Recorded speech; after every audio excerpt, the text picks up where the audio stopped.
Assalamualaikum warahmatullahi wabarakatuh. Selamat sore semuanya. Sebelumnya yang terhormat kepada Ibu Linda yang belum dapat hadir pada sore hari ini, dan serta asisten dosen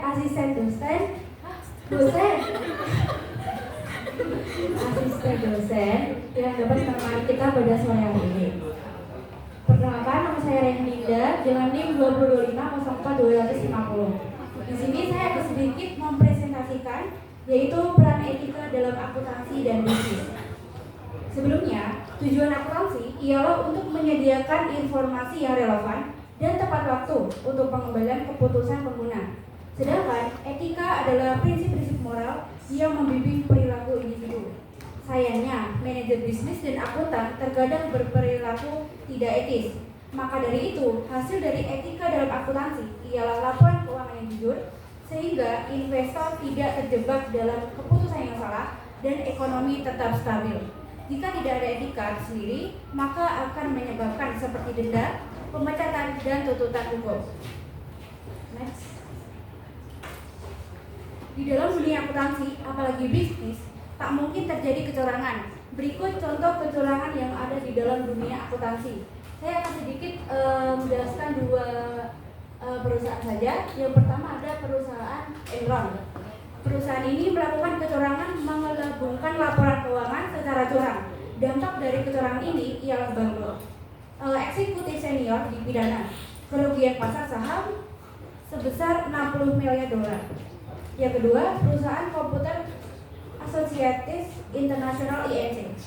Perusahaan ini melakukan kecurangan yang sama dengan perusahaan Enron, yaitu mengelabungkan laporan keuangan secara curang yang dampaknya perusahaan tanggung itu CEO dan eksekutif senior didakwa, 5 eksekutif mengaku bersalah, denda sekitar 225 juta dolar.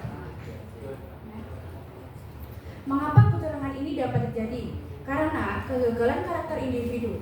Kegagalan ini disebabkan karena tekanan untuk memenuhi ekspektasi investor yang memicu pembenaran atas pelanggaran kecil yang lama-kelamaan dia seenaknya sendiri, dan juga budaya keserakahan dan ketidakpedulian etis. Sikap senior yang menciptakan budaya keserakahan dan ketidakpedulian terhadap kebenaran. Jika kegagalan ini terjadi, maka akan terjadi yang pertama,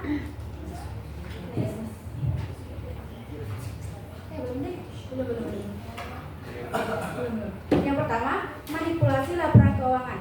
Angka dipalsukan demi memenuhi target. Yang kedua, hilangnya kepercayaan. Investor menarik modal karena merasa tertipu. Yang ketiga, kebangkrutan dan sanksi hukum. Perusahaan kolaps dan aktor utamanya dipenjara. Efek domino. Kerugian massal bagi karyawan, pemegang saham, dan ekonomi secara luas. Kita ini tidak sia-sia masuk jurusan akuntansi di UMY karena jenjang karir ini yang sangat banyak, mau itu akuntansi secara privat atau akuntansi publik. Yang pertama, akuntansi privat. Akuntansi privat ialah akuntan yang bekerja di perusahaan instansi pemerintah dan organisasi nirlaba. Tentu saja pilihan karirnya sangat banyak. Contohnya akuntan umum, analisis anggaran, akuntan biaya, auditor internal, dan gajinya juga gak main-main. Dan dapat mendapat gelar tambahan, contohnya jika menjadi auditor internal. Gelar tambahannya itu ada Certified Internal Auditor atau SIA. Yang kedua, ada akuntansi publik. Akuntan yang bekerja secara mandiri atau di kantor akuntan publik dalam jasa pajak dan audit jenjang karirnya, kantor akuntan lokal dan kantor akuntan nasional.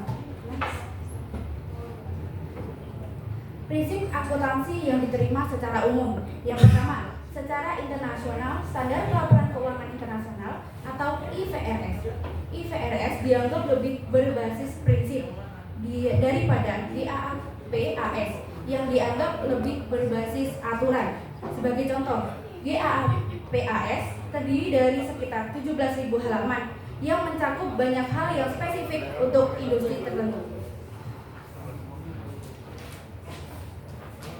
Yang kedua, secara koneksi aturan akuntansi. Sebaliknya, IFRS memungkinkan lebih banyak pertimbangan dalam memutuskan bagaimana transaksi bisnis dicatat. Banyak yang percaya bahwa lingkungan regulasi dan litigasi yang kuat di Amerika Serikat adalah penyebab pendekatan GAAP yang lebih berbasis aturan. Terlepas dari itu, IFRS dan GAAP memiliki banyak prinsip yang sama.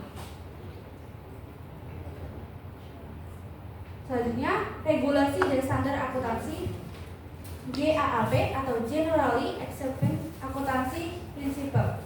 Standar wajib untuk mencatat dan melaporkan data keuangan, memungkinkan perbandingan kinerja antar perusahaan yang objektif. Yang kedua, itu konsep entitas bisnis. Batasan tegas di mana akuntansi mencatat transaksi bisnis terpisah dari urusan pribadi pemilik. Thank you. Kelebihan tanpa kekasih. Sekian, terima kasih. Nuhun wal kula bimau maisturun. Fastabikul khairat. Wassalamualaikum warahmatullahi wabarakatuh.